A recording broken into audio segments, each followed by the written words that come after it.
Hi friends అందరికీ ఈరోజైతే మేము ఆంధ్రాకి వెళ్ళిపోతున్నాము. అందుకని కొంచెం బాగా ఉన్న కాయలన్నీ కోసుకుంటున్నాము. ఒక 30 కాయలు అయితే కోసుకుని తీసుకెళ్ళాలని డిసైడ్ అయ్యాను. అందుకని కొంచెం ఎల్లో అయినవన్నీ కోసుకుంటున్నాను అనమాట. ఇవి కాయగా ఉండేటప్పుడు చాలా పుల్లగా ఉంటాయి, పళ్ళు అయితే తీయగా ఉంటాయి.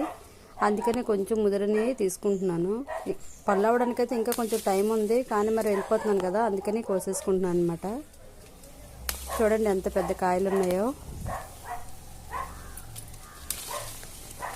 చెట్టు నిండా కాయలే. వీటిని వదిలేసి వెళ్ళిపోవాలంటే చాలా బాధగా ఉంది, కానీ ఆంధ్రాకి వెళ్ళాలి కదా, సెలవులు వచ్చేసాయి.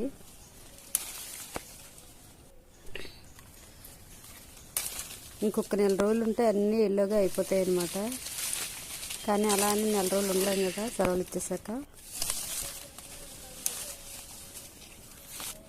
నాకైతే ఫుల్గా వీడియో తీసేవాళ్ళు లేరనమాట, అందుకని నేనే కోస్తూ నేనే వీడియో తీసుకుంటున్నాను.